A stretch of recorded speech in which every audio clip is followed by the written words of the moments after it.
Eh, Bismillah Ibu. Assalamualaikum warahmatullahi wabarakatuh. Waalaikumsalam Waalaikumsalam. warahmatullahi wabarakatuh.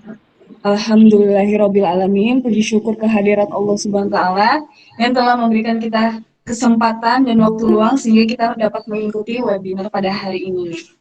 Salawat serta salam kita curahkan kepada Nabi baginda kita, Nabi Muhammad SAW. Eh, Langsung saja untuk memulai acara pada pagi hari ini, mari kita lakukan Bismillahirrahmanirrahim. Selanjutnya yaitu ada sambutan dari Ketua Bank Sampama ID kepada Bang Agus, dipersilakan.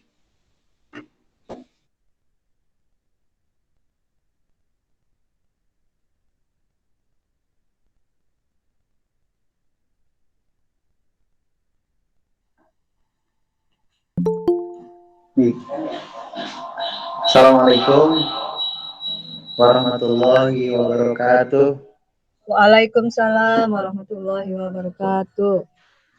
Alhamdulillah, puji syukur atas kehadirat Allah Subhanahu wa taala di kesempatan pagi hari ini kita bisa bersama di kelas webinar ini, khususnya di kelas virtual Bank Sampah MAID ya, yang memang kita rutin setiap bulan kita mengadakan agenda ini. Ibu-ibu sekalian yang saya hormati, khususnya kepada Mbak Dita ya, selaku pembicara pagi ini. Selamat pagi, Assalamualaikum Mbak Dita.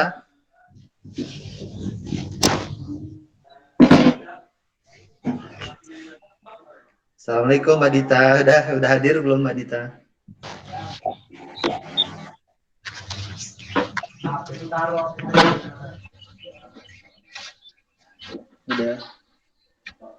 Sudah Mbak Dita sudah ada di lokasi.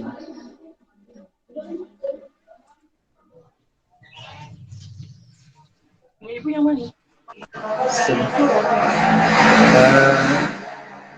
Sembari nunggu Mbak Dita ya, kita lanjut saja sedikit ya. Kemudian yang saya hormati kepada seluruh ibu-ibu yang sudah berkenan hadir di forum kita ini ya, forum webinar. Perkenalkan Bu, nama saya Agus Solihin dari founder Bank Sampah Ma.id ya. Sudah pernah lihat saya belum Bu? Belum, Pak. Belum ya Bu ya. Ya, berarti sekarang kita pertemuan perdana ya. Saya dulu awal-awal memang biasanya saya yang sosialisasi, yang edukasi. Makanya ibu-ibu nanya, mana Mas Agus ini kok nggak nimbang lagi, kata ibu. Tapi ya, jadi terima kasih kepada seluruh peserta, baik yang di kesempatan pagi hari ini juga sebagai nasabah ataupun peserta yang terlibat di luar nasabah ya, baik itu mahasiswa ataupun siswa. Terima kasih atas kehadirannya. Sekali lagi ya, Bank Sampah Ma.id ini merupakan lembaga secara khusus memang kita coba menghimpun dalam satu wadah namanya Yayasan Surga Tani kita ya. Nah kemudian saat ini kita coba untuk terus berperan ya, dalam rangka untuk menjadi bagian dari penuntas permasalahan lingkungan, khususnya masalah sampah. Kalau kita ketahui bahwa sampah di Bandar Lampung saat ini sudah mencapai lebih kurang 1.000 ton per hari ya. Nah ini produksi yang sangat besar ya, dan tentu harapannya semua elemen mesti terlibat nih. Jadi siapapun itu ya. Selamat datang Mbak Dita, Kak Dita. Selamat bergabung Kak Dita Fatima Zahra.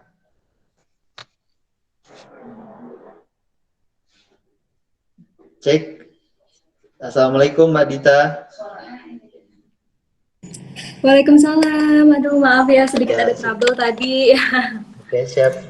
Saya sedikit sambutan sebentar Kak Dita. Iya, iya.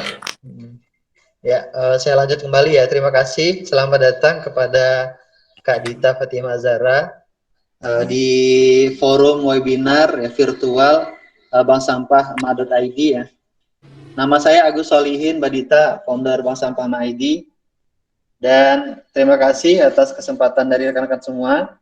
Nah, sekali lagi saya lanjut kembali ya bahwa fenomena sampah di Bandar Lampung ini merupakan terbesar di Lampung ya. Maka tentu kita mengharapkan keterlibatan dari semua elemen ya, dari baik itu kalangan mahasiswa, siswa, kemudian pemerintah, komunitas, dan juga tentu karena memang brand kita mak.id, tentu kita banyak terlibat di situ adalah para mak-mak yang notabene adalah orang-orang yang berdomisili di area Bandar Lampung. Saat ini kita sudah menghimpun lebih kurang 4.000 mak-mak ya di Bandar Lampung yang rutin terlibat setiap 2 pekan mereka penimbangan sampah, memilah sampah, dan sesuai dengan kampanye kita adalah bahwa stop sampah dari rumah. Jadi pilih ya, pilih sampah dari rumah. Karena fenomena 1.000 ton per hari itu sebetulnya ada bagian dari 2 item sampah ya, sampah organik dan juga sampah anorganik. Nah, sampah organik ini lebih kurang jumlahnya 60%, sedangkan sampah anorganiknya lebih kurang jumlahnya 40%. Maka setelah kita berjalan lebih kurang di 1 tahun ini bertepatan di milad mak.id ya, kita menemukan satu kesimpulan Mbak Dita ya. Jadi satu kesimpulan yang juga sepertinya ini juga jadi permasalahan bersama ya. Jadi solusinya adalah sebetulnya menyadarkan masyarakat ya. Gimana caranya biar masyarakat itu sudah secara personal mereka sadar bahwa membuang sampah sembarangan itu kurang baik, kurang bagus, kurang baik, dan mencampur-campur sampah yang ada di rumah juga adalah satu tindakan yang sebetulnya kurang tepat. Maka kita menemukan satu kesimpulan bahwa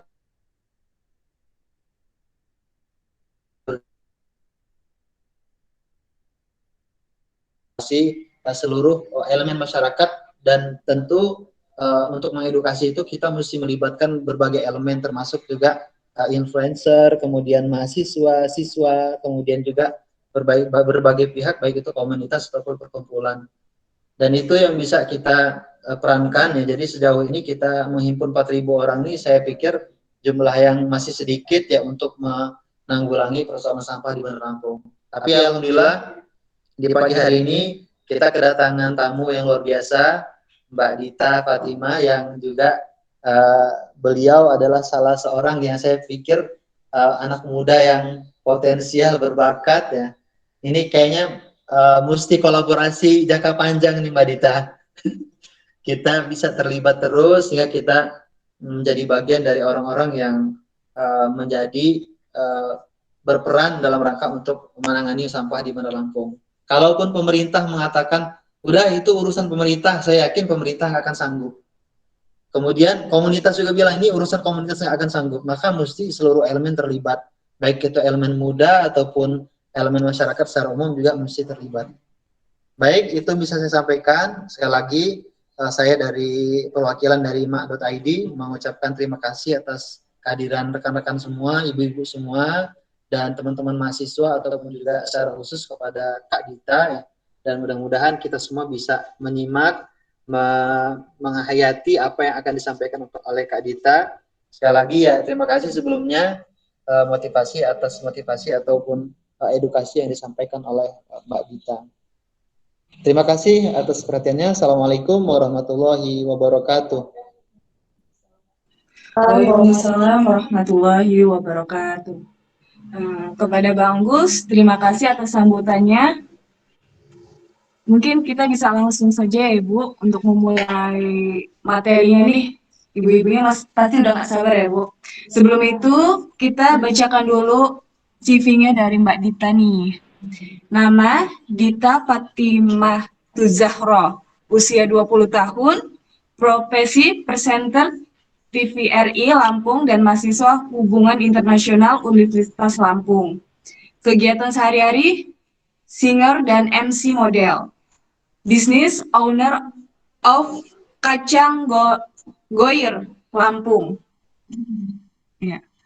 Habis itu Mbak Dita juga ini merupakan Miss Grand Tourism Indonesia 2022 dan Miss International Indonesia 2022. Moderator of Impact Circle 401 Event Yon Progressive Education Evolution by ISEC 2021. Muli 3 Kota Bandar Lampung 2018, Muli Ambasador Horizon Hotel Lampung 2018, Participant of International Conference of ESRIP in Vietnam 2018, Conference of ASEK SSD in India 2018. Mungkin itu aja yang dapat saya sampaikan. Kepada Mbak Dita, dipersilakan. Baik, terima kasih untuk moderator kita Lailatul. Dan sebelumnya boleh diminta tolong juga nggak ya untuk dibantu sharing screen? Izin membuka kembali ya. Assalamualaikum warahmatullahi wabarakatuh. Selamat pagi semuanya. Selamat pagi Ibu. Selamat pagi Mbak Dita. Selamat pagi Kak Dita. Iya, selamat pagi Ibu-Ibu semua. Dan kita lihat sebelumnya ini juga para peserta webinarnya kebanyakan ibu-ibu ya gitu. Tapi Dita juga senang banget akhirnya bisa ketemu banyak ibu-ibu yang memotivasi Dita juga akhirnya pada pagi hari ini gitu. Karena ternyata kesadaran akan pengolahan sampah ini malah lahir dari para senior, para ibu-ibu ya, bukan anak-anak nih. Ini yang muda-mudanya pada kemana nih, kan bingung ya. Cuman ini yang harapan bareng-bareng lewat orang tua juga yang mengarahkan gitu kan untuk anak-anaknya, karena kehadiran di sini juga tidak lepas dari peran orang tua kita juga gitu ya.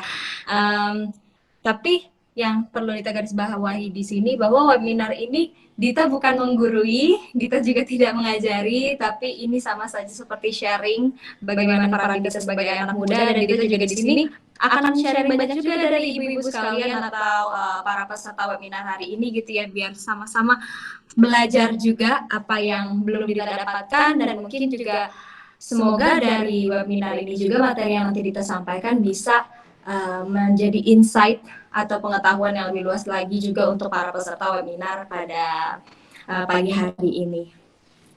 Baik, dan untuk yang pertama ini judulnya webinar perempuan, berarti dikhususkan kepada perempuan. Cantik aja nggak cukup, wanita harus punya nilai. Ini judul yang sangat keren ya dari webinar kali ini. Kenapa? Karena stigma akan perempuan cantik itu tuh sudah tersebar luas di kalangan lingkungan kita masing-masing ya, bahkan di Indonesia dan juga mancanegara, di international state gitu. Tapi sometimes kita tidak menyadari, bahkan diri Dita juga pernah merasakan itu, atau juga teman-teman Dita dan para perempuan di luar sana, tidak memandang umur, tidak memandang usia, tua muda, belum menyadari cantik itu apa sih, cantik itu lahir seperti apa dan bagaimana gitu, dan cantik itu dilihat dari apa gitu, dan nilai sebuah kecantikan itu standarnya seperti apa sih. Sometimes kan kita tidak menyadari hal-hal yang sebenarnya itu kalau menurut Dita hal yang sangat dekat dan signifikan terhadap diri kita sendiri, tapi karena terlalu dekat ini nih kita kadang masih mengenyampingkan akan value tersebut gitu, akan pengetahuan ini tersebut. Baik, dan boleh next, nanti kita akan bahas nih apa aja yang akan kita bahas di webinar kali ini ya, poin-poinnya. Tapi sebelumnya izin perkenalkan diri dulu, kalau tadi juga sudah di-announce sama moderator kita, siapa Dita dan bagaimana kegiatan dan aktivitas Dita sehari-hari. Perkenalkan kembali, sebelumnya saya Dita Fatimatu Zahra dan usia saya saat ini 20 tahun. Saya juga merupakan presenter TVRI Lampung sejak tahun 2019 dan masih menempuh pendidikan di jurusan Hubungan Internasional Universitas Lampung, dan saat ini sedang ada di angkatan atau semester 6 nih, lagi menjalankan mengarah skripsi gitu. Dan kegiatan sehari-hari Dita juga dari sebelum-sebelumnya juga Dita merupakan penyanyi, MC, dan juga model. Dan alhamdulillah Dita juga sekarang sedang menggerakkan bisnis yang bernama Kacang Hoir _Lampung. Boleh divisi juga nih ya, di Instagramnya. Dan ini juga merupakan salah satu bentuk nyata Dita bagaimana pentingnya untuk menjaga bumi kita. Karena Kacang Hoir ini juga Dita memiliki ide kenapa Dita akhirnya membuat bisnis ini, karena berusaha untuk membuat bisnis tapi tetap mengedepankan akan pelestarian lingkungan, yang mana bisnis Dita ini tetap ramah lingkungan. Produksi dari bisnis Dita sendiri ini menggunakan recycle bottle. Kenapa? Karena Dita sadar betul sebagai mahasiswa yang cukup banyak mendapatkan pengetahuan akan dunia global ya, bahwa keadaan bumi kita ini sedang tidak baik-baik saja. Betul tadi kata Mas Agus ya, atau Mas Rian ya ini ya, bahwa pengolahan sampah itu sangat penting gitu. Dan bagaimana pengolahan sampah itu harus kita tangani itu dimulai dari diri kita masing-masing, tentang kebiasaan kita yang harus kita yang harus kita ubah gitu. Kita harus berpindah haluan menjadi kebiasaan yang lebih baik lagi gitu. Seperti apa kebiasaan yang lebih baik lagi? Mungkin nanti kita akan bahas. Dan kebiasaan itu kan terbangun tidak hanya ini ya, tidak hanya semudah membalikan ke telapak tangan. Ibu-ibu juga mungkin paham ya, sangat paham mungkin ya, bahwa kebiasaan itu harus dibangun dan dipupuk sejak dini. Dan Dita harap juga lewat webinar kali ini juga bisa membantu para ibu-ibu semua di sini yang kebetulan menjadi peserta webinar, bahwa pentingnya untuk mengarahkan anak sejak dini gitu. Dan achievement Dita juga sejauh ini alhamdulillah Dita merupakan Miss Grand Tourism Indonesia 2022 dan menjadi Miss Intercontinental Indonesia 2022 yang nantinya insya Allah akan mewakili Indonesia untuk ke Jerman untuk kontes Miss Intercontinental sendiri. Dan Dita juga sekalian mohon doa dan supportnya bagi para ibu-ibu semua agar Dita bisa memberikan yang terbaik nantinya di kontes di ajang nanti dan bisa memberikan placement tertinggi untuk Indonesia. Baik, dan ini sedikit ulasan tentang achievement Dita, dan boleh move ke slide selanjutnya. Baik, nah kita masuk ke topik ya teman-teman semua, para ibu-ibu juga gitu, tentang value of a woman, nilai dari seorang perempuan. Is it important to know it? Apakah ini penting untuk kita ketahui? Ya, ini kan jawabannya, ini kan pertanyaan besarnya. Apakah penting sebagai wanita mengetahui nilai diri kita sebagai wanita, sebagai perempuan? Dan jawabannya adalah sangat amat penting. Mungkin sometimes kita semua di sini ya, balik lagi tidak pernah memandang usia, kurang menyadari bahwa kehadiran kita di dunia ini tidak pernah lepas dari tujuan yang diberikan oleh Tuhan untuk kita. Apapun yang ada di dunia ini, hewan kah, tanaman kah, khususnya juga manusia gitu, baik laki-laki dan perempuan, punya visionnya masing-masing yang diberikan oleh Tuhan. Berarti jawabannya adalah kehadiran kita di dunia ini itu punya nilai gunanya sendiri, khususnya juga perempuan seperti kita gitu. Tidak ada satupun sesuatu di dunia ini yang tidak punya nilai dan tujuan oleh Tuhan sendiri gitu. Makanya ini yang kita bahas gitu. Dan di sini kita juga highlight value of a woman itu ketika seorang perempuan mengetahui apa nilai dari diri kita sendiri. Menurut Dita sangat amat penting ya, karena itu akan memberikan perbedaan akan siapakah diri kita dari orang lain, siapakah kita sebagai perempuan dari perempuan lainnya. Karena ketika kita mengetahui nilai diri kita, kita akan berimpact dan secara tidak langsung kita dapat mempengaruhi orang dengan tanda kutip secara positif ya, secara baik bagi orang-orang di sekitar kita gitu. Secara tidak langsung kalau misalnya kita mengetahui nilai yang ada pada diri kita itu, banyak orang yang akhirnya menyukai kita. Seperti yang kita tuliskan di PPT ini, high value woman, nilai pada diri sendiri. Ketika kita mengetahui nilai pada diri kita gitu ya, kita secara tidak langsung akan memancarkan aura atau pesona positif kita gitu. Jadi mudahnya orang-orang yang melihat kita itu akhirnya pada suka sama kita, pada respect sama kita, terus juga pada mau mendengarkan kita, mau mengajak bicara, bahkan sebagai influencer nih rata-rata khususnya untuk perempuan gitu. Kenapa mereka jadi influencer?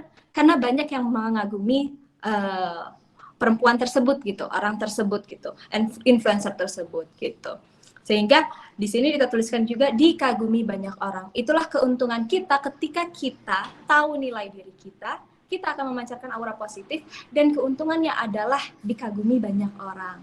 Pasti ini yang apa ya, secara manusia, secara batiniah maksud kita, sebagai manusia kita pasti ingin gitu dikagumi oleh banyak orang. Pasti ibu-ibu juga di sini merasa pengen deh rasanya jadi perempuan yang disukai banyak orang-orang gitu ya, dikagumi banyak orang, sehingga nantinya kita juga bisa memberikan insight lebih gitu.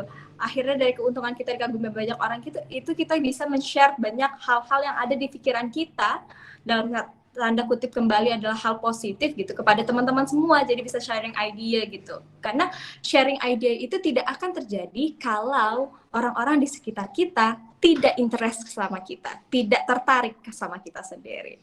Maka di sini kita juga bilang memiliki pengaruh terhadap sekitarnya gitu. Dan secara tidak langsung kalau kita sudah menjadi perempuan yang mengetahui value kita dan akhirnya memberikan aura positif dan dikagumi banyak orang, kita akan membantu perempuan lainnya dan orang-orang di sekitar kita lainnya gitu untuk memotivasi, untuk menyadarkan bahwa diri kita di dunia ini sangat amat berguna, bahwa diri kita di dunia ini itu punya peranan yang sangat amat penting dalam keberlangsungan hidup dan bahkan juga pembangunan secara nasional gitu ya, tentang kemajuan bangsa kita. Kita sebagai perempuan itu punya peranan penting. Salah satu contohnya adalah karena kita masih dalam vibes-nya Raden Ajeng Kartini nih, Kartini-Kartinian ya ibu-ibu gitu. Salah satunya adalah Raden Ajeng Kartini yang merupakan yang kita kenal sebagai perempuan yang menjadi pelopor kebangkitan perempuan pribumi atau Nusantara atau perempuan Indonesia gitu. Kalau bukan karena beliaulah yang terus punya semangat yang tinggi, punya motivasi yang tinggi dan tidak pernah menyerah, kita sebagai perempuan mungkin sampai saat ini, dan kita juga merasakan gitu ya, dan mungkin ibu-ibu juga merasakan tidak pernah, dan mungkin tidak pernah bisa merasakan namanya pendidikan yang layak gitu. Kehadiran sekolah bagi perempuan, kesetaraan gender juga dihadirkan oleh Raden Ajeng Kartini sendiri. Tapi perlu kita ingat bahwa sebenarnya teman-teman di sini mungkin ada yang sudah lupa, ada yang memang belum tahu gitu bahwa proses dari keberhasilan Raden Ajeng Kartini untuk membangun sebuah sekolah bagi perempuan itu tidak mudah gitu. Masih tetap melalui tantangan-tantangan yang luar biasa yang mungkin jauh lebih sulit daripada kita gitu. Karena pada dasarnya dulu gitu, dia pun Raden Ajeng Kartini pun juga kalau dibilang mendapatkan pendidikan yang layak sebagaimana mestinya yang kita harapkan, yang kita rasakan saat ini juga tidak gitu. Tapi yang menjadi semangat untuk bagi Raden Ajeng Kartini untuk mendirikan sebuah sekolah itu adalah dari diri dia sendiri yang merasa, aduh seharusnya saya sebagai wanita ini juga bisa mendapatkan pendidikan yang lain seperti laki-laki lainnya gitu. Kalau begitu saya juga saya juga harus berjuang untuk bisa mendapatkan pendidikan yang layak, dan saya tidak ingin nanti anak cucu saya, cicit saya, teman-teman di sekitar saya, perempuan lainnya tidak bisa merasakan pendidikan. Mungkin lewat saya lah saya bisa punya pengaruh. Oleh karena itu, beliau rajin nih ceritanya untuk baca koran, baca buku yang dia punya gitu. Jadi pendidikan yang dia punya itu bahkan tidak berdasar pada kelayakan sekolah, kelayakan pendidikan dari wadah sekolah ini yang dia punya. Malah pendidikan yang dia dapat itu adalah karena motivasi diri dia untuk mau tekun, mau rajin untuk mempelajari apapun yang ada di sekitar kita lewat apapun itu, termasuk ya tadi yang kita bilang, beliau belajar dari koran, beliau belajar dari buku-buku yang ada gitu, berita-berita yang ada. Disitulah akhirnya dia punya keahlian dalam bahasa, dalam berbahasa. Dia bisa bahasa Indonesia, Raden Ajeng Kartini pun juga bisa bahasa Inggris, dan bahkan lebihnya bahasa Belanda. Dan kelebihan bahasa inilah yang akhirnya membangun kepercayaan diri dia untuk bisa menyuarakan apa yang seharusnya kita punya dan kita dapatkan sebagai wanita gitu. Baik, dan next boleh dibantu. Oke.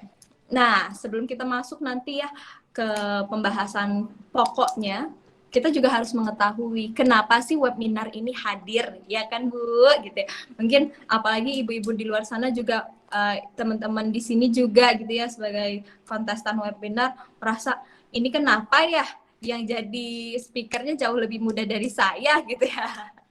Makanya di sini kita juga sekalian sharing ya Bu ya gitu, dan semoga ibu-ibu di sini juga bisa menyuarakan nanti pendapatnya, pengetahuannya bagi Dita, yang akhirnya kita bisa saling bercerita apa sih kendala kita sebagai perempuan gitu, dan bisa saling sama-sama membantu membangun satu sama lain gitu untuk keberlangsungan hidup perempuan yang akan datang seperti itu. Dan di sini Dita highlight juga pentingnya partisipasi perempuan dalam kemajuan bangsa. Nah, ini poin yang ingin Dita sampaikan, salah satu poin penting juga yang ingin Dita sampaikan dari webinar ini. Kenapa? Karena kan tadi yang sudah sudah disampaikan oleh Kak Agus juga, dan bahwa keberadaan perempuan di Indonesia ini sangat memiliki pengaruh untuk kemajuan bangsa.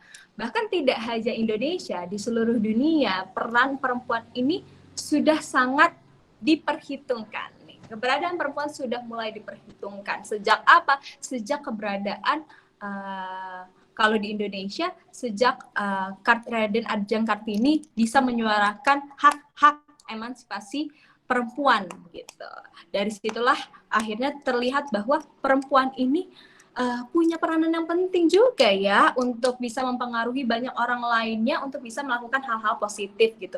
Termasuk untuk bisa membangkitkan Indonesia yang lebih baik lagi gitu.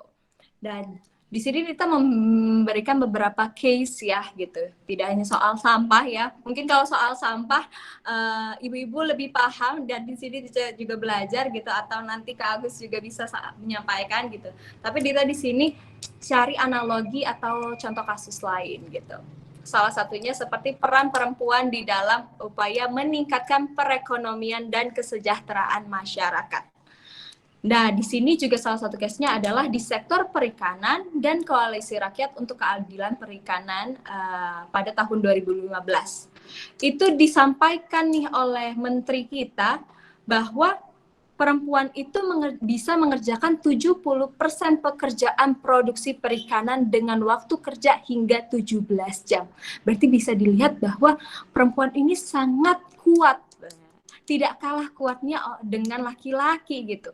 Sebenarnya secara tidak langsung kita juga bisa menyadari ya dari keseharian kita para ibu-ibu, Dita yakini gitu, karena Dita juga bisa melihat dari peranan orang tua Dita, mama Dita gitu, bahwa menjadi seorang ibu, menjadi seorang perempuan itu tidaklah mudah gitu. Sudah harus terbiasa untuk tidur sangat sedikit, berkegiatan di rumah, menjaga anak, belum lagi mungkin ada di sini ibu karir gitu kan, yang tetap harus bekerja mencari uang, atau bahkan ada single mother yang harus menghidupi keluarganya secara sendiri gitu. Dan di sini kan berarti dilihat bahwa sebenarnya peranan perempuan dan kekuatan perempuan itu tidak bisa secara serta-merta direndahkan begitu saja. Nah, mungkin dulu kita banyak perempuan di luar sana yang sempat merasakan bahwa kenapa kok perempuan ini direndahkan banget ya, diremehin banget, dan mungkin juga teman-teman di sini juga masih sempat merasakan hal itu.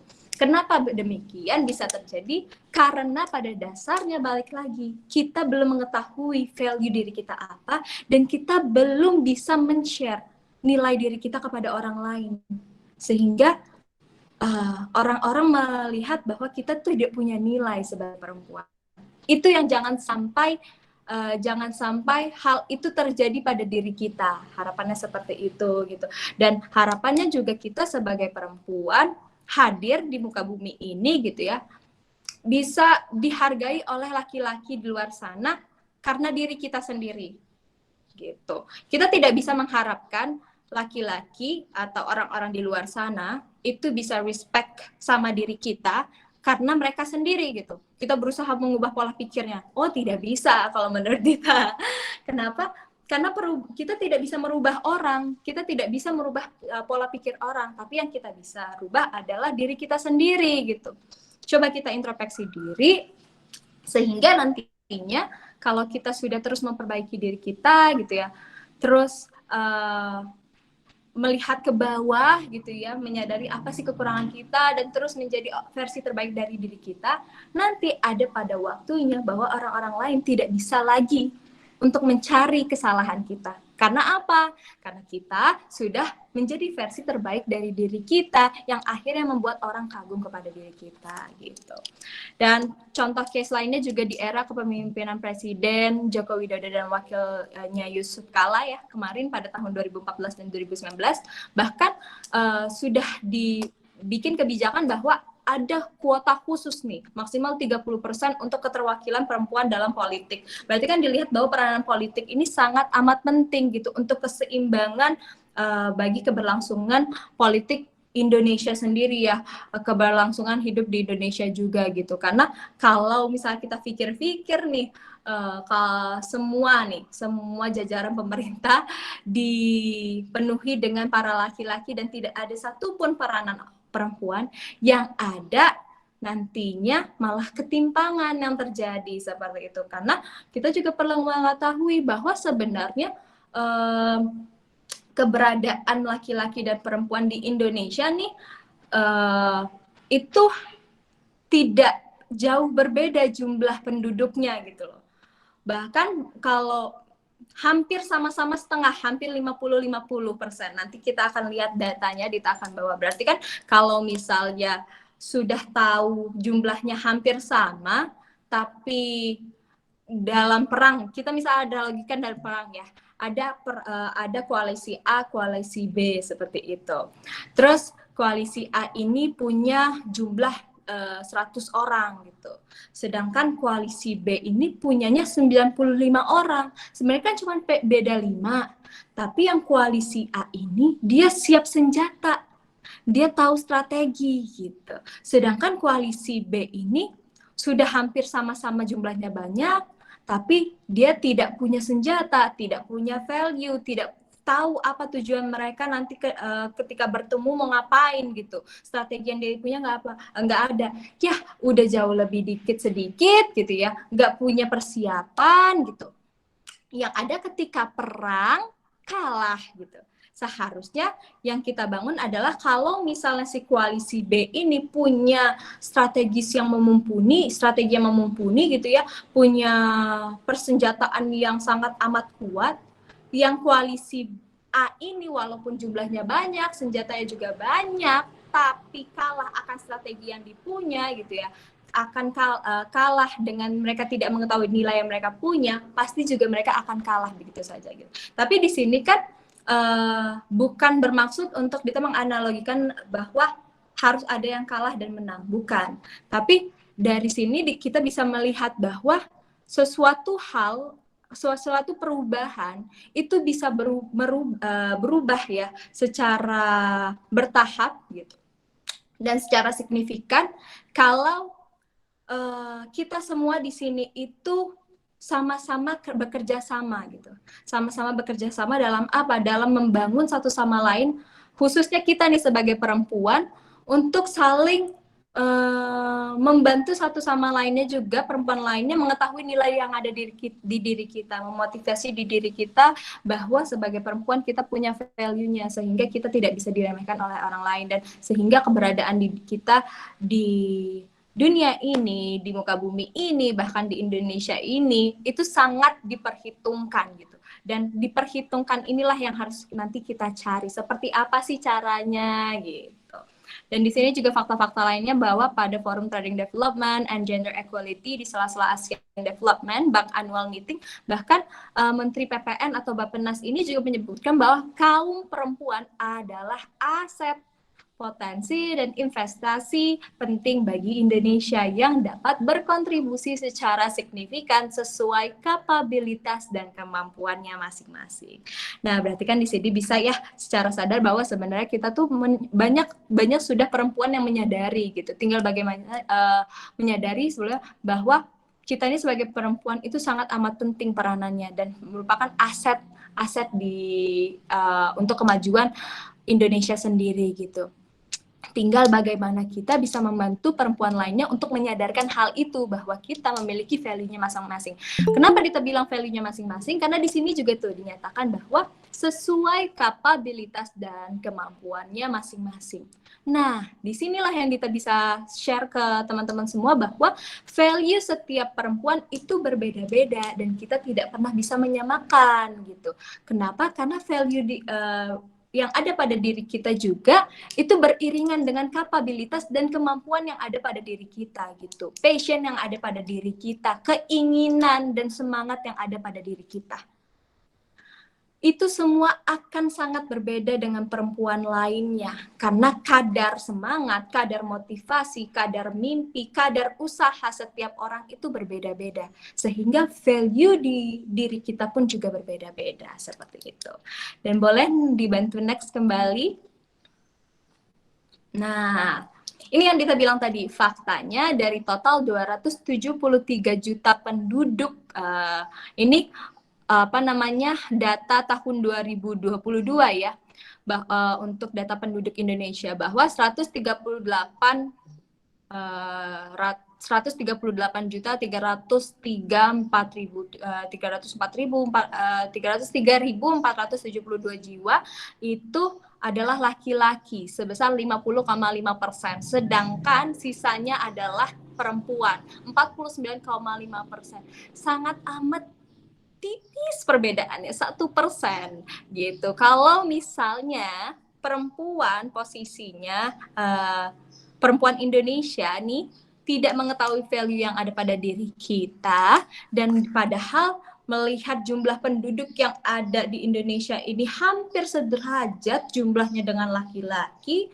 Kalau misalnya kita tidak mengetahui nih sebagai perempuan apa value kita, bagaimana kita bisa bekerja sama dengan laki-laki lainnya gitu. Bagaimana kita bisa mempunyai kontribusi yang sama dengan laki-laki lainnya gitu, kadarnya gitu. Bagaimana bisa akhirnya punya impact positif untuk kemajuan bangsa gitu. Karena kalau di sini kita juga bisa menyadari bahwa perempuan adalah pendidik pertama di dalam keluarga. Berarti kan ketika membangun sebuah keluarga, yang didapatkan oleh seorang anak itu adalah pendidikan pertamanya dari keluarga, yaitu peranan si orang tua, khususnya kepada ibu gitu. Peranan ibu itu sangat penting dalam mendidik karakter anaknya. Dan ini kan yang penting untuk nanti keberlangsungan Indonesia sendiri ya gitu, generasi muda sendiri. Kenapa kita bilang seperti itu? Karena pada dasarnya kita tidak pernah bisa merubah masa lalu. Masa lalu sudahlah terjadi. Dan yang perlu kita lakukan adalah memperbaiki apa yang sekarang kita hadapi, yang kita rasa itu kurang baik, sehingga kita akan menciptakan masa depan yang lebih baik lagi. Jadi kalau misalnya kita terus-terusan menyalahkan bagaimana kepemerintahan yang pada masa lalu, bagaimana kebijakan-kebijakan di Indonesia masa lalu yang kurang baik, kita nanti akan terbelenggu dengan hal-hal tersebut dan tidak bisa waktu kita habis gitu loh untuk memikirkan hal-hal tersebut. Padahal kalau misalnya kita tidak terbelenggu akan hal itu dan menyadari bahwa ya udah kalau begitu sekarang kita harus buat perubahan gitu. Waktu-waktu yang kita punya saat ini kita akan maksimalkan untuk membuat atau menciptakan perubahan yang lebih baik lagi agar kedepannya generasi muda gitu, khususnya juga para ibu-ibu di sini, anak-anaknya bisa akhirnya punya peranan yang lebih besar untuk kemajuan Indonesia. Jadi yang kita harapkan di sini kan sebenarnya generasi mudanya. Dan di sini ada kehadiran ibu-ibu, Dita berharap juga kan nanti para ibu-ibu ini juga bisa nih mengarahkan anak-anaknya, besok-besok yuk ikut webinar ini, nggak apa-apa dengerin aja dulu, biar apa? Biar yang tadinya terbiasa dengan zona nyamannya mereka gitu ya, dengan sekali mengikuti webinar mereka akan termotivasi, harapannya seperti itu kan, dan membuat perubahan pada diri mereka sendiri, dan juga pastinya kedepannya juga akan membuat perubahan untuk sekitarnya bahkan Indonesia sendiri gitu. Dan di sini juga dinyatakan menurut indeks pemberdayaan gender mengatakan bahwa tingkat pendidik perempuan rata-rata lebih tinggi dari laki-laki. Wih, ini benar. Ini sangat amat nyata ya informasinya, datanya, karena Dita juga mengambil langsung tadi malam create apa PPT-nya, bahwa dari data indeks pemberdayaan gender sendiri bahwa pendidikan perempuan itu jauh lebih tinggi gitu. Tapi pada faktanya peranan perempuan memang masih sedikit gitu. Peranan perempuan masih kalah dengan laki-laki. Peranan apa sih maksudnya? Peranan secara langsung gitu dalam dunia politik, dunia ekonomi, secara in charge secara langsung hal-hal yang ada di Indonesia sendiri gitu ya. Tentang kenapa? Karena rata-rata masih banyak juga kan ibu-ibu yang yang memilih menjadi ibu rumah tangga. Tapi itu tidak salah gitu, karena perempuan itu diperbolehkan untuk memilih. Tapi sekarang pun juga banyak kok perempuan yang sudah bekerja, perempuan yang memilih untuk melanjutkan pendidikannya lagi gitu. Berarti kan bisa dilihat bahwa pendidikan perempuan itu sangat amat tinggi gitu, kemauan untuk mendapatkan pendidikan yang layak itu perempuan itu sangat amat tinggi kemauannya seperti itu. Kenapa? Karena sudah banyak perempuan yang menyadari bahwa peranan kita sebagai perempuan, mungkin ibu-ibu di luar sana juga ya, ibu-ibu di sini juga peranan kita sebagai ibu nantinya itu sangat amat memiliki pengaruh untuk keberlangsungan atau untuk membuild karakteristik dari anak kita nantinya gitu. Seperti itu.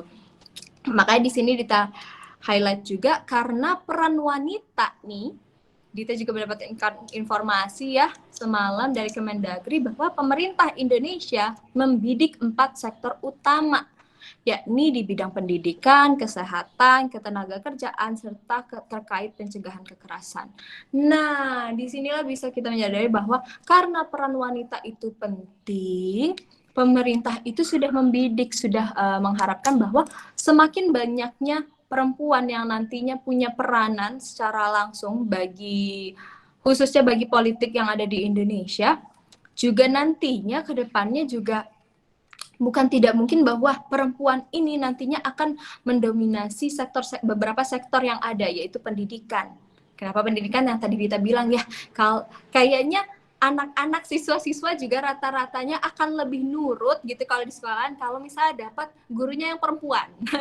Dita juga menyadari itu gitu loh.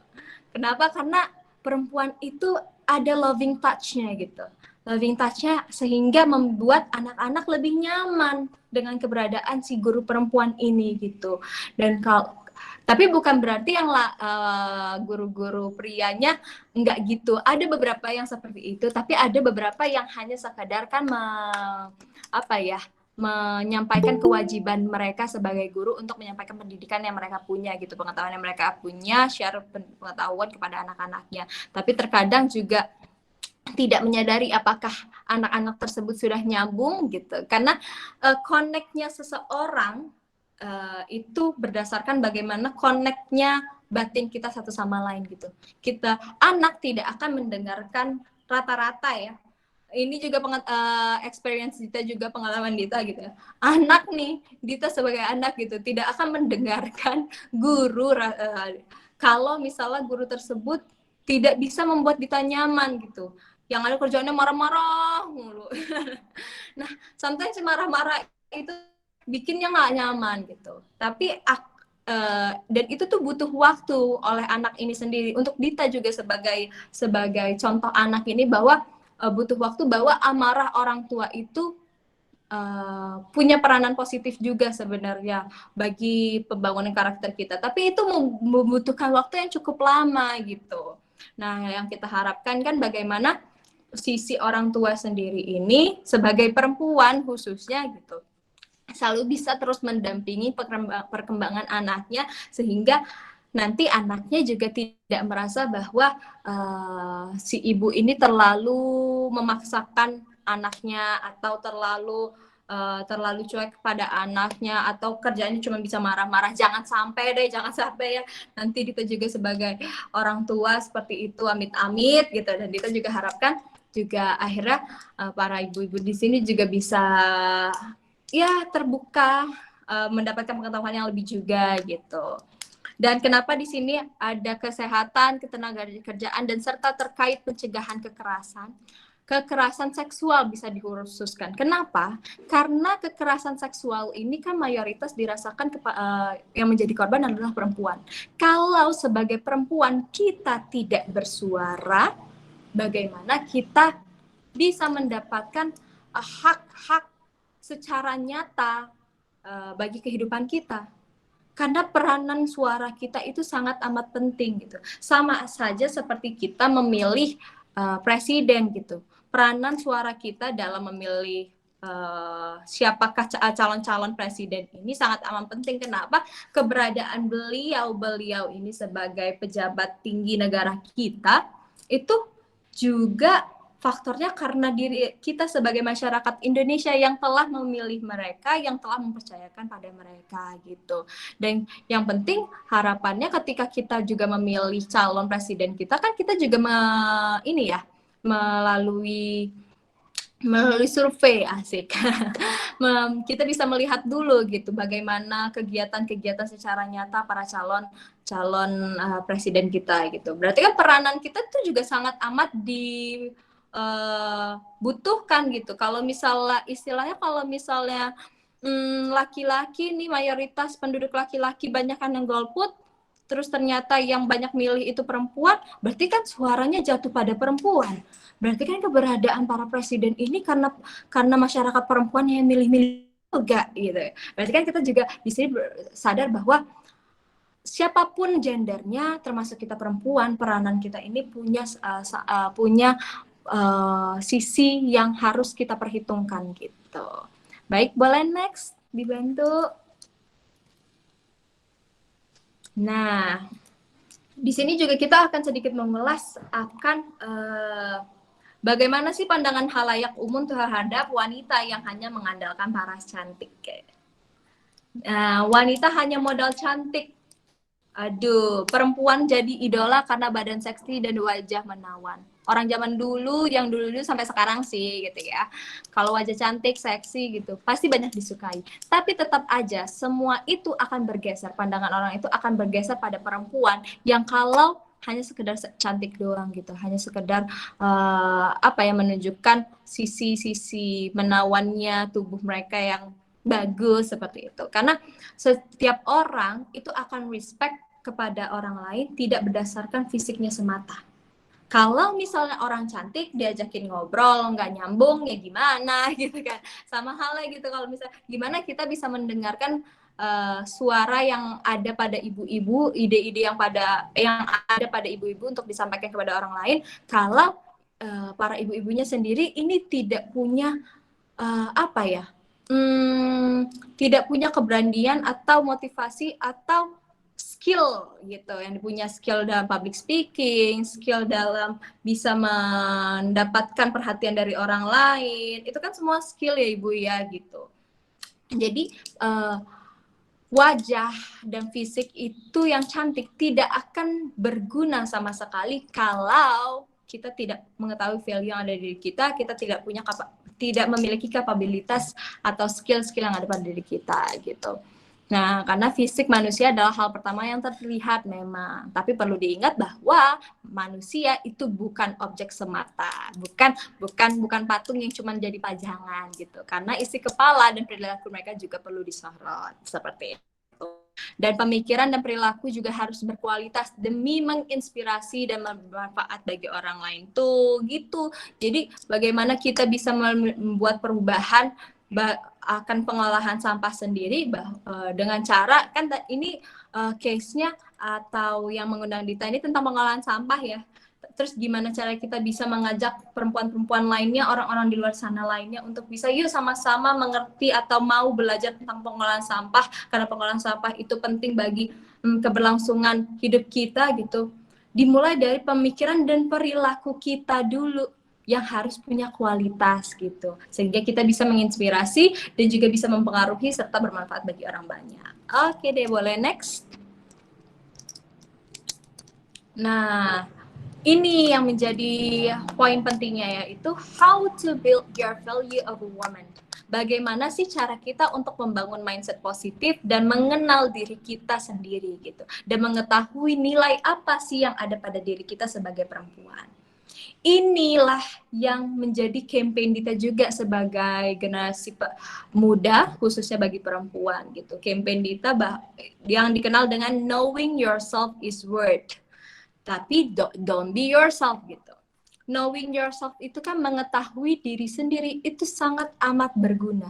Tapi jangan sampai kita menjadi diri kita sendiri. Loh, kenapa sih nggak bisa jadi diri kita sendiri? Pertanyaan kan kayak gitu ya gitu.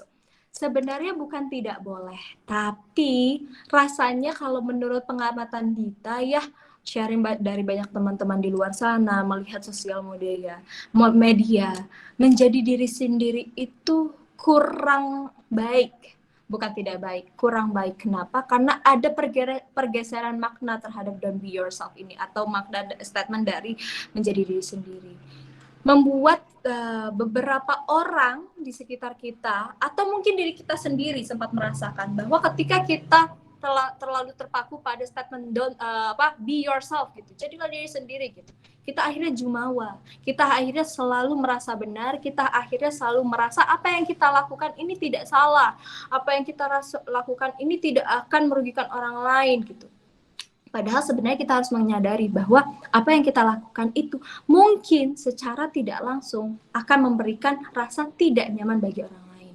Itu akan membuat orang lain tidak respect sama kita gitu. Makanya di sini kita highlight jangan menjadi orang lain, tapi yang penting adalah knowing yourself, ketahui diri sendiri.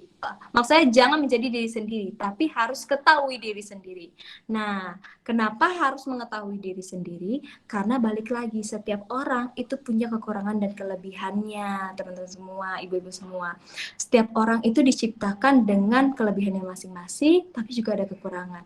Tapi jangan sampai kekurangan yang kita punya ini menjadi hambatan bagi kita untuk melakukan hal-hal baik ke depannya. Malah seharusnya kalau kita sudah mengenal diri kita, berarti kita sudah tahu mana sih kelebihan kita dan mana kekurangan kita. Kita akan menjadikan kekurangan kita menjadi dasar bagi kita untuk memperbaiki diri sendiri dan menjadi versi terbaik dari diri kita, dan menjadikan juga kelebihan yang kita punya itu sebagai acuan untuk menunjukkan siapa sih kita, apa sih yang ingin kita bawa, dan apa sih yang ingin kita sampaikan kepada orang lain gitu. Dan kelebihan kita inilah yang nantinya akan menjadi identitas diri kita. Kenapa Dita bilang gitu? Seperti itu, karena kelebihan diri kita inilah yang akan membuat orang mengetahui siapa sih orang ini. Sama sepertinya penyanyi gitu. Penyanyi itu tidak semua penyanyi mungkin public speakingnya bagus, tidak semua penyanyi badannya bagus, tidak semua penyanyi punya pendidikan yang layak gitu. Tapi dia punya kelebihan suaranya bagus gitu. Dan dia ingin menunjukkan hal itu, bahwa saya ini punya value yang lain loh, bahwa suara saya ini enak loh didengar dan bisa memberikan kenyamanan atau hiburan bagi orang-orang yang mendengarnya loh, dan saya ingin dikenal sebagai penyanyi seperti itu. Jadi makanya pentinglah kenali diri kita sendiri gitu. Lalu ketika kita sudah mengenali diri kita sendiri, kita akan bersyukur dan menghargai apa yang kita miliki, sehingga kita bisa menerima nih kuncinya, sehingga kita menerima dulu siapa diri kita. Ketika kita telah menerima diri kita tidak akan meng-compare atau membanding-bandingkan diri kita dengan orang lain. Setelah kita mengetahui juga apa kekurangan kita, balik lagi yang tadi bilang, improve ourselves. Kita nantinya akan memperbaiki diri kita. Akan memperbaiki diri kita menjadi versi terbaik dari diri kita. Nah, setelah memperbaiki diri kita juga kan kita nanti seberjalan waktu akan mengetahui bakat atau passion apa yang kita punya. Kenapa seperti itu? Kita harus mengetahui dulu passion kita di mana, bakat kita di mana. Dari passion kita itu akhirnya kalau misalnya kita telah mengetahui passion kita kita akhirnya mengetahui gitu, kita akhirnya bisa men-set our goals kita, men-set mimpi-mimpi kita, merencanakan gitu. Merencanakan apa sih yang ingin kita lakukan lewat passion yang kita punya. Nah, sehingga ketika kita punya passion kan, oh passion saya dinyanyi, oh passion saya membaca buku, oh passion saya menulis puisi, menulis cerita misalnya, oh passion saya ingin menjadi aktivis, passion saya itu lebih kepada saya suka dengan hal-hal berbau aksi-aksi sosial misalnya seperti itu. Itu kan sebuah passion ya yang akhirnya akhirnya akan membangun mimpi kita ke depannya seperti apa. Oh, berarti kalau misalnya passion saya nyanyi, saya mimpinya pengen jadi penyanyi. Kalau passion saya aktivis, saya mungkin ingin menjadi duta besar atau menjadi aktivis yang terkenal sehingga nantinya suara-suara saya didengar oleh orang lain, bisa menjadi perwakilan bangsa kita. Kenapa tidak seperti itu? Yang seperti itu. Dan sehingga ketika kita sudah mengetahui mimpi kita akan make a plan, membuat rencana-rencana hidup kita ke depannya, apa yang ingin kita lakukan. Setelah kita memiliki rencana-rencana tersebut, akhirnya kita akan fokus pada diri kita sendiri, fokus pada jalan kita masing-masing, dan tidak terpaku pada bagaimana orang lain berjalan. Karena pada faktanya, mimpi-mimpi orang, kesuksesan orang itu punya jalannya masing-masing gitu. Setiap orang yang sukses itu mungkin kita bisa melihatnya dari Nagita Slavina nih contohnya gitu ya. Wah, dia terlahir sebagai orang kaya, kan kita tidak pernah mengetahui sih apa masalah yang mereka hadapi seperti itu. Jadi, tapi keuntungannya mungkin Nagita Slavina salah satu role model mungkin ya gitu.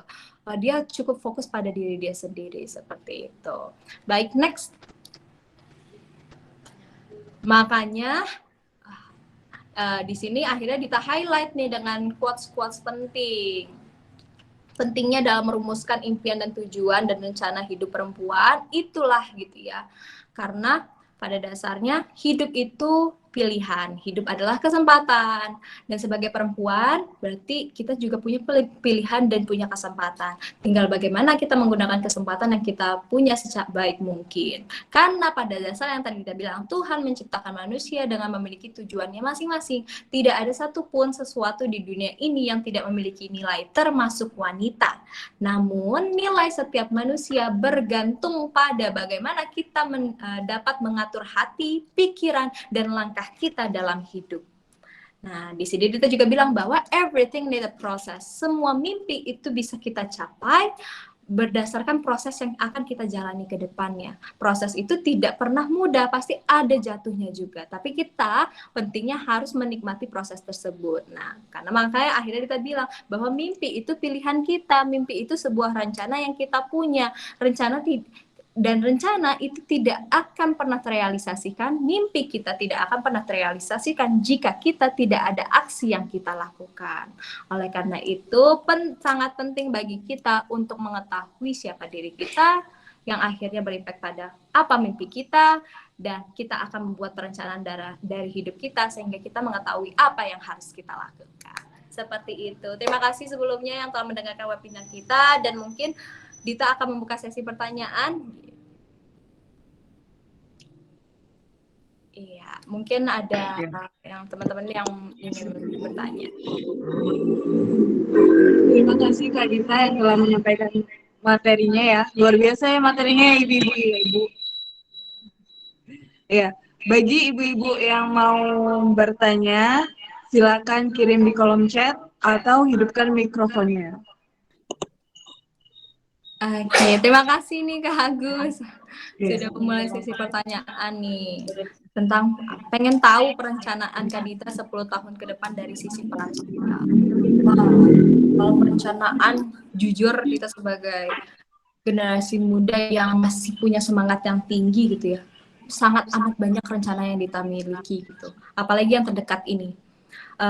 Dari apa yang Dita capai saat ini, Dita menjadi Miss Grand Tourism Indonesia, Dita harap peranan Dita sebagai privilege yang Dita punya sebagai model ini kan bisa dibilang bahwa Dita sekarang posisinya sudah menjadi public figure, di mana banyak orang yang melihat Dita.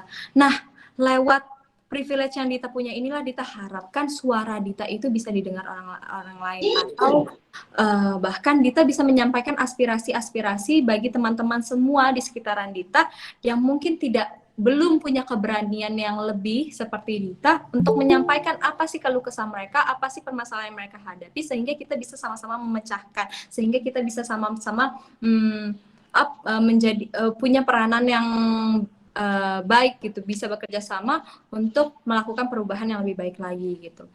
Sama halnya dengan 10 tahun yang akan ke depan Dita ingin melakukan yang terdekat ini. Dita mau memenangi, amin ya, kalau misalnya secara izin semoga menang di kompetisi internasional. Ketika Dita bisa menjuarai hal tersebut atau bisa menjadi perwakilan Indonesia saja, berarti kan Dita dilirik banyak orang. Sehingga ketika Dita dilirik banyak orang, Dita bisa dipercaya oleh orang-orang di sekitar gitu untuk in charge secara langsung gitu. Karena pada dasarnya Dita juga pengen, Dita punya mimpi, jujur Dita punya mimpi, Dita membangun yayasan sosial yang mana ini akan dibuka oleh kepada anak-anak di luar sana dan orang-orang di luar sana yang belum bisa mendapatkan kehidupan yang layak, belum bisa mendapatkan pendidikan yang layak, dan belum bisa mengekspresikan apa yang mereka inginkan atau mereka lakukan. Dan 10 tahun yang akan datang, Dita berharap Dita bisa membangun yayasan sosial tersebut, yang mana akhirnya yayasan tersebut bisa dipercaya dan bisa menjadi wadah untuk orang-orang mengekspresikan diri mereka sendiri, dan bisa yang nantinya melahirkan orang-orang yang punya value pada diri mereka, sehingga bisa berimpact pada kemajuan bangsa kita juga. Itu mimpi terbesar yang ada Dita punya.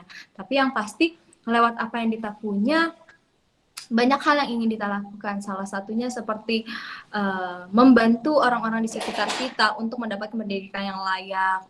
Seperti halnya kepada ibu-ibu yang mungkin di luar sana atau teman-teman yang di luar sana belum bisa mendapatkan pendidikan yang layak, Dita bisa mengajarkan mereka. Dengan hal seperti ini aja, dengan Dita mau turut langsung untuk menjadi speaker di webinar Bank Sampah ini ya, Dita berharap Dita juga akhirnya punya peranan langsung pada aksi-aksi sosial yang ada di sekitar kita gitu. Karena Dita juga sebagai manusia, Dita juga butuh kepercayaan dari orang lain, dan Dita juga butuh wadah untuk menyuarakan apa yang ada pada diri Dita, seperti itu. Apa yang ada yang Dita pikirkan, seperti itu.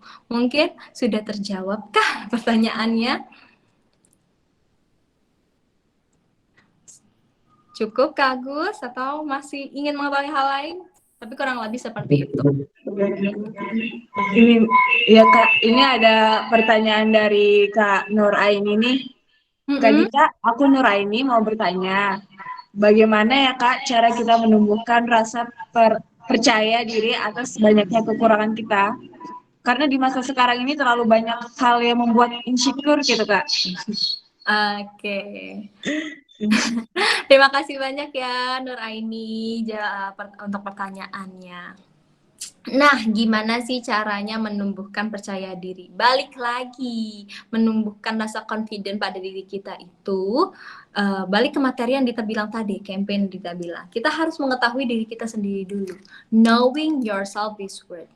Ketika kita mengetahui diri kita akan mengetahui Nur, ini ya untuk teman-teman semuanya, apa sih kelebihan yang kita punya, apa juga kekurangan yang kita punya gitu. Karena ketika kita telah mengetahui diri kita sendiri, kita akan menyadari bahwa setiap orang di muka bumi ini, bahwa teman-teman di luar sana juga punya kekurangannya masing-masing. Dan kita tidak bisa membandingkan diri kita dengan orang lain. Kita tidak bisa membandingkan hidup kita dengan orang lain. Kenapa? Karena keberadaan kita di dunia ini sudah disuratkan oleh Tuhan gitu ya, sudah sebagai takdir kita bahwa kita lahir dari orang tua ini dengan kehidupan seperti ini, tapi tinggal bagaimana kita mau mengusahakan apa yang ada dalam hidup kita, apa yang kita punya, apa yang diberi oleh Tuhan untuk kita gitu, sehingga akhirnya kita bisa sama dengan orang-orang yang lainnya yang telah mendapatkan kehidupan yang layak. Kenapa? Percayalah bahwa keberadaan orang-orang di luar sana di sekitar kita ya, yang sudah mendapatkan kehidupan yang layak, mungkin juga sudah memiliki kepercayaan diri yang tinggi, itu sudah dimaksudkan oleh Tuhan untuk apa? Untuk memotivasi diri kita untuk melakukan lebih lagi gitu. Karena Tuhan itu memberikan kita sebuah cobaan, memberikan kita sebuah hidup gitu. Itu tidak pernah lepas dari bagaimana diri kita itu sanggup atau kuat gitu dalam menjalaninya. Tuhan selalu memberikan masalah kepada diri kita itu berdasarkan kekuatannya kita masing-masing, kesanggupannya kita masing-masing. Berarti ketika Tuhan menyadari bahwa nih I kasih hidup yang seperti ini, tapi Tuhan percaya bahwa kita itu sanggup melewatinya gitu dan memberikan perubahan yang lebih positif lagi bagi diri kita. Jadi baik lagi, ketahui diri kita dulu sehingga kita mengetahui kekurangan dan kelebihan kita. Misalnya Nur Aini sekarang, kita coba tanya boleh ya bersuara. Nah, Nur sendiri sukanya apa?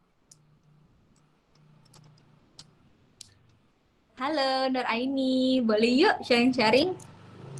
Biar jadi contoh juga nih untuk yang lainnya. Nur Aini sukanya apa? Halo Kak. Halo. Apa? Sukanya apa? Maaf, tidak terdengar. Aku sukanya sih baca sama nonton Kak ini. Oh, baca sama nonton. Itu bagus loh. Ketika orang suka membaca dan suka menonton film, itu sangat amat bagus. Kenapa? Karena tidak semua orang suka membaca. Jadi ketika Nur tahu nih kelebihan Nur adalah suka membaca dan suka menonton film, Nur akhirnya menyadari bahwa ketika Nur banyak membaca sesuatu hal, membaca buku, membaca majalah, membaca informasi, akhirnya Nur mengetahui bahwa kelebihan Nur adalah mengetahui banyak informasi yang mungkin teman-teman di sekitar kita tidak mengetahuinya gitu lewat buku tersebut. Mungkin lewat membaca juga Nur akhirnya bisa belajar bahasa secara otodidak. Karena kan sometimes banyak buku bahasa Inggris ya, banyak buku Belanda, bahasa Belanda seperti itu. Berarti atau Korea, menonton film Korea tuh bisa belajar bahasa Korea kan secara tidak langsung, secara otodidak. Sehingga kan kelebihan yang Nur punya nih dalam membaca dan menonton film ini bisa menjadi kelebihan bagi Nur untuk untuk improve yourself lagi gitu, untuk memperbaiki diri mereka, merubah atau mengembangkan diri Nur sendiri gitu, sehingga lewat membaca dan membuku Nur akhirnya ke depannya bisa nih punya keahlian dalam berbahasa, keahlian dalam mengetahui pengetahuan yang lebih luas yang nantinya sangat amat memungkinkan untuk Nur mungkin menjadi translator atau menjadi role model orang lain, atau bahkan lewat membaca juga Nur bisa banget jadi reporter, bisa jadi MC. Kenapa gitu? Karena kan informasi-informasi yang Nur punya itu sangat amat bermanfaat. Bahkan Nur bisa menjadi influencer. Nah, seperti itu. Jadi bisa memfokuskan pada apa yang akan yang Nur punya, kelebihan yang punya. Dan kalau kekurangan, ya lebih ke oh Nur masih malas, misal kekurangannya. Nur masih, aduh kenapa sih orang-orang lain tuh punya hidupnya lebih baik. No, stop. Ketika kita telah mengetahui kelebihan kita akan fokus pada kelebihan kita tersebut. Dan kita akan berhenti membanding-bandingkan diri kita dengan orang lain, seperti itu. Jadi kuncinya hanya satu, mengetahui diri kita sendiri dulu. Kenapa? Karena ketika kita mengetahui diri kita sendiri, kita mengetahui apa sih kapabilitas yang bisa kita kembangkan dari diri kita sendiri. Seperti itu, Nur. Siap Kak, makasih ya Kak. Iya, sama-sama. Oke. Iya, ini kayaknya masih ada pertanyaan lagi dari ibu-ibu. Iya. Dari Ovi ya, Ibu Ovi. Kak, bagaimana ya cara kita meyakinkan ke suami yang menyuruh kita berhenti kerja saat memiliki anak? Kak, bagaimana sih cara kita meyakinkan ke suami yang menyuruh kita berhenti kerja saat sudah memiliki anak? Waduh, ini pertanyaannya agak berat ya Bu ya. Karena sejujurnya Dita juga belum pernah merasakan nih. Dita masih 20 tahun, Dita juga belum pernah merasakan punya suami. Tapi mungkin Dita bisa ambil dari orang tua Dita gitu ya. Karena orang tua Dita juga Mama Dita adalah ibu karya gitu, dan beliau juga orang tua Dita, mama juga termasuk tipe orang tua yang selalu sharing satu sama lain gitu, dan apapun pilihan yang ada di hidup mereka pun juga bagi kami juga itu semuanya atas dasar keputusan mereka berdua seperti itu, papa dan mama gitu. Jadi ketika Dita melihat di sini bahwa mama akhirnya memutuskan untuk tetap melanjutkan pekerjaan gitu, itu juga atas kemauan mama gitu. Terus yang Dita tahu ya, walaupun sempat terbesit ingin, ini kita sharing ya, mama sempat terbesit ingin stop kerja dan fokus kepada keluarga, fokus untuk mengurus anak-anak gitu. Tapi keuntungannya, perbedaannya di sini bahwa papa sih waktu itu, kalau misalnya nggak salah ini ya ceritanya gitu, papa sih waktu itu mengarahkannya ya terserah mama aja maunya gimana. Tapi papa mengarahkan bahwa tapi kalau misalnya bekerja kan keuntungannya ada yang lain tuh, bisa sama-sama memberikan pemasukan perekonomian bagi keluarga, jadi pemasukannya lebih aman gitu, dan mungkin kedepannya juga bisa bagus untuk pendidikan anak-anak, bisa memberikan yang terbaik juga, yang lebih lagi bagi anak-anak. Dan itu terjadi, dan itu Dita rasakan gitu ketika orang tua Dita sama-sama berkarir. Dan mungkin hal ini juga bisa Ibu Ovi sampaikan kepada suami Ibu Ovi gitu, bahwa pada dasarnya ada keuntungan lain yang bisa didapatkan gitu ketika Bu Ovi bekerja, asal ketika Ibu Ovi bekerja kan peranan Ibu Ovi sebagai ibu rumah tangga dan orang tua atau ibu bagi anak-anak itu harus tetap dijalankan. Kenapa? Karena Dita rasakan banget gitu ketika Pak Mama bekerja, tapi peranan Mama sebagai ibu tetap ada gitu, tetap harus dilakukan gitu. Kenapa? Karena Dita sebagai anak juga membutuhkan peran orang tua. Nah, keuntungan ketika Papa dan Mama bekerja ini akhirnya sangat amat terasa ketika Dita dan kakak-kakak Dita sekarang dewasa. Kan kita nggak pernah tahu hidup ya Bu ya gitu, hidup selalu berputar gitu. Nah, pada case ini akhirnya ada momen di mana Papa memutuskan untuk pensiun dini. Ketika Papa pensiun dini, awal-awalnya masih enak nih pemasukan keluarga kan, gitu, masih alhamdulillah gitu. Tapi kan lama-kelamaan pemasukan keluarga itu bergantung pada seorang mama gitu. Berarti kan di sini privilege-nya ada ketika ibu tetap bekerja gitu, ketika Ibu Ovi bekerja gitu. Suatu saat kita nggak pernah mengetahui Bu, mungkin Ibu bisa menyampaikan begitu ya kepada suami Ibu gitu. Suatu saat Ibu Ovi nggak tahu nih, kita nggak tahu keadaan keluarga kita seperti apa gitu. Nah, tapi akan ada privilege bagi kita, suami, mungkin ya, sayang gitu. Akan ada privilege bagi kita, sayang. Ini kan case amit-amit gitu. Tapi kalau misalnya kita dikasih Tuhan yang seperti itu, masih ada tanggungan dari saya sebagai istri gitu, untuk keberlangsungan anak kita juga, untuk keberlangsungan keluarga kita juga gitu. Yang akhirnya sama-sama membangun, sama-sama membantu satu sama lain dan bekerja untuk menghidupi keluarga seperti itu. Jadi dari sini juga akhirnya Dita cerita nih ke Ibu juga kan, ke teman-teman semua, bahwa sekarang peranan mama untuk perekonomian cukup besar gitu, menggantikan peran papa yang dulu juga bekerja gitu, sudah sempat bekerja. Ketika dulu papa mama kasih yang terbaik, alhamdulillah dapat hidup yang sangat amat layak gitu. Sekarang pun masih gitu, tapi kan pasti ada sisi berkurangnya, dan akhirnya melatih diri kita juga untuk belajar mandiri gitu kan, untuk belajar bisa menghasilkan uang sendiri juga gitu kan, seperti itu. Tapi kan ketika masih ada peranan mamah yang bekerja, untuk anak dan untuk kehidupan kita nggak akan terlalu kaget gitu akan perubahan yang ada gitu. Karena kalau misalnya tiba-tiba nih amit-amit ya Bu ya, suami Ibu gitu disuratkan sama Tuhan untuk nggak bekerja dulu gitu ya, nggak ada pekerjaan dulu gitu, atau berhenti atau pensiun. Nah, kalau Ibu Ovi nggak ada pemasukannya dari mana? Seperti itu. Jadi ada keuntungannya dari sisi itu. Itu sih yang mungkin bisa Dita share ke Ibu Ovi, yang mungkin bisa membantu ibu juga gitu ya untuk bisa membujuk suaminya, sayang boleh ya aku kerja gitu, aku janji kok gitu, tetap kewajiban aku sebagai istri dijalankan seperti itu. Bagaimana Ibu Ovi?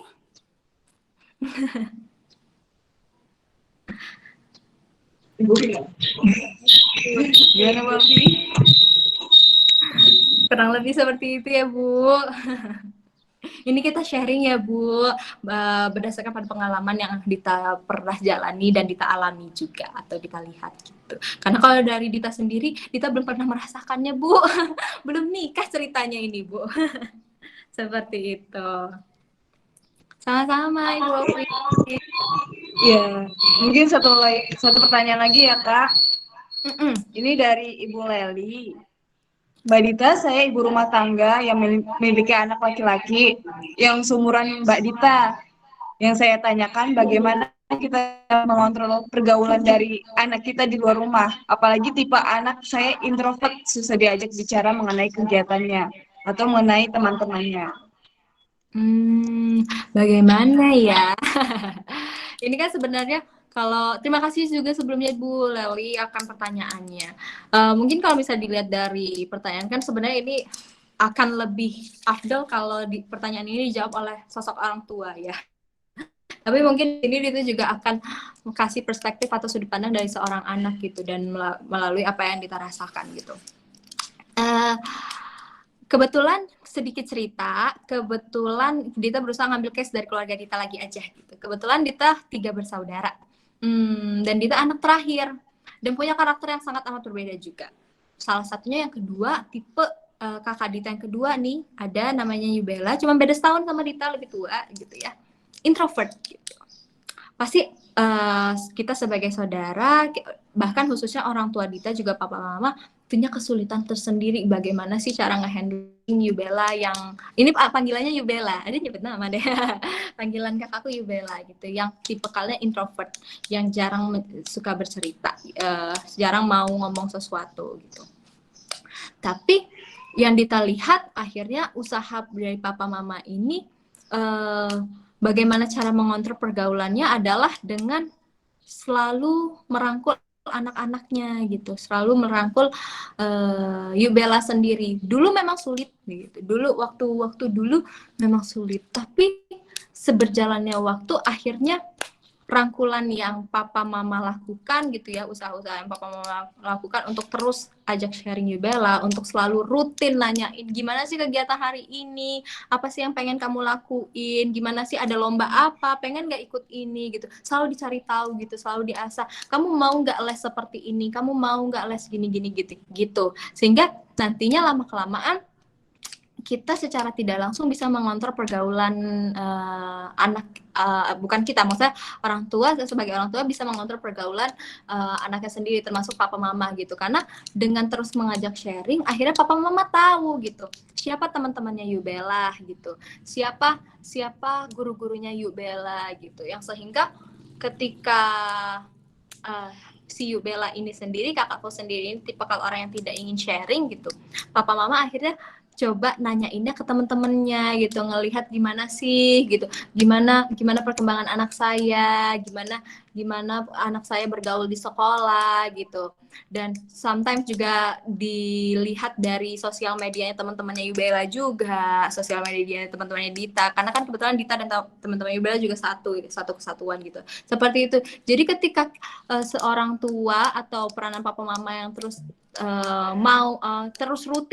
terus rutin untuk merangkul Yubela itu akhirnya memberikan keuntungan juga bagi papa dan mama, kemudahan papa mama dalam mengontrol Yubela, sehingga seberjalannya waktu Yubela mulai terbuka dan terbangun rasa kepercayaannya kepada orang tua gitu, karena kan rata-rata orang introvert itu udah nggak percaya diri gitu ya, bukan nggak percaya diri tapi lebih terlalu banyak yang dipikirkan dan terlalu malu untuk mengungkapkan atau mengekspresikan diri sendiri gitu, jadi kita sulit membacanya.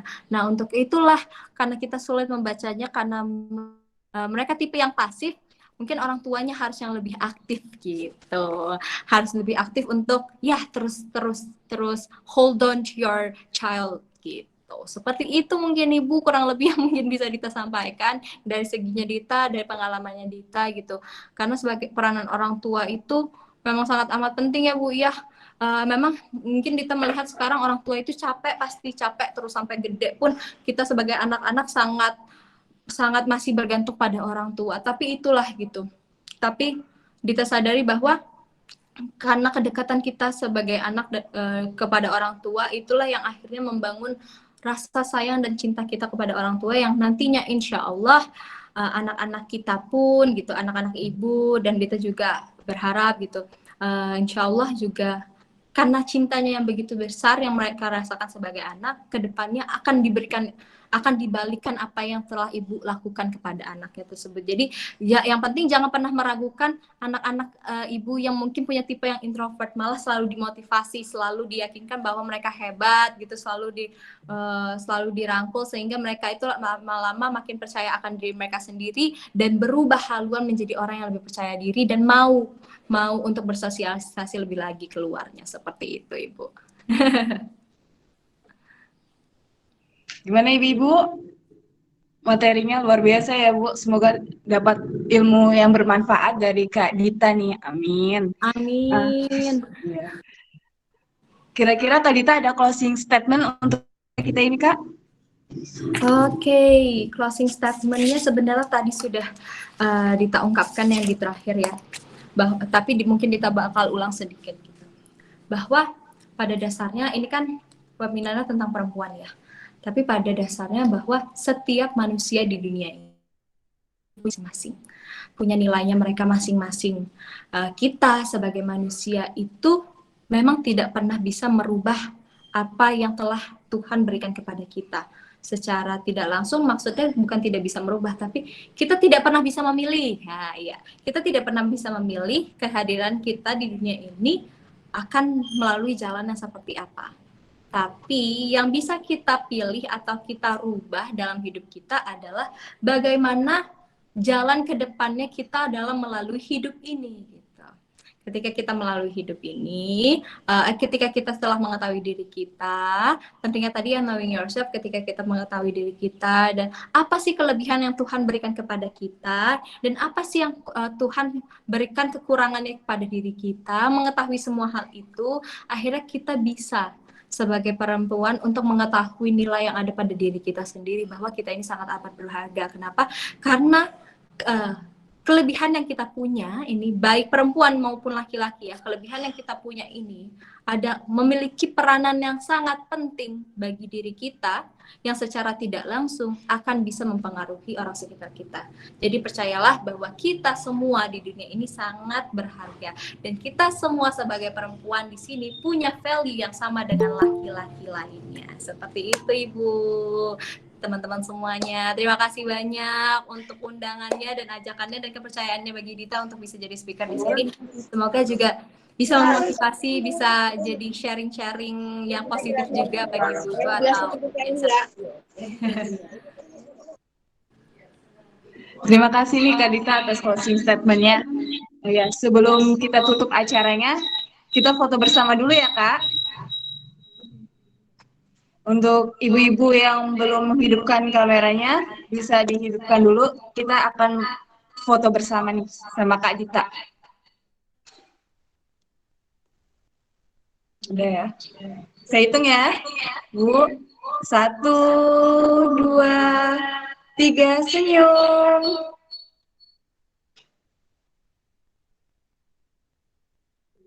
Sekali lagi Bu. 1, 2, 3.